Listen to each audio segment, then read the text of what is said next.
Chapter 5. Then came all the tribes of Israel to David unto Hebron, and spake, saying, Behold, we are thy bone and thy flesh. Also in time past, when Saul was king over us, thou wast he that leddest out and broughtest in Israel. And the Lord said to thee, Thou shalt feed my people Israel, and thou shalt be a captain over Israel. So all the elders of Israel came to the king of Hebron, and King David made a league with them in Hebron before the Lord.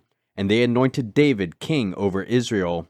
David was 30 years old when he began to reign, and he reigned 40 years.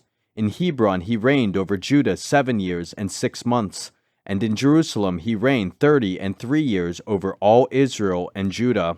And the king and his men went to Jerusalem unto the Jebusites, the inhabitants of the land, which spake unto David, saying, Except thou take away the blind and the lame, thou shalt not come in hither, thinking, David cannot come in hither.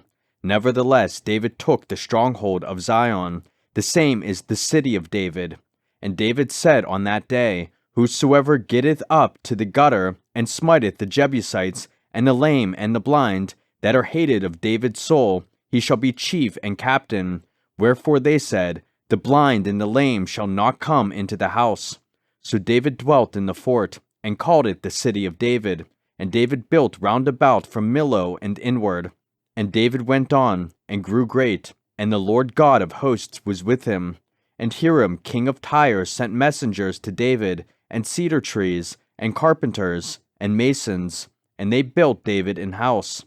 And David perceived that the Lord had established him king over Israel, and that he had exalted his kingdom for his people Israel's sake. And David took him more concubines and wives out of Jerusalem, after he was come from Hebron. And there were yet sons and daughters born to David. And these be the names of those that were born unto him in Jerusalem, Shemua, and Shobab, and Nathan, and Solomon, Ibhar also, and Elishua, and Nepheg, and Japhia, and Elishama, and Eliada, and Eliphalet. But when the Philistines heard that they had anointed David king over Israel, all the Philistines came up to seek David, and David heard of it, and went down to the hold. The Philistines also came and spread themselves in the valley of Rephaim. And David inquired of the Lord, saying, Shall I go up to the Philistines? Wilt thou deliver them into mine hand? And the Lord said unto David, Go up, for I will doubtless deliver the Philistines into thine hand. And David came to Baal-perazim, and David smote them there, and said, The Lord hath broken forth upon mine enemies before me, as the breach of waters. Therefore he called the name of that place Baal-perazim. And there they left their images, and David and his men burned them.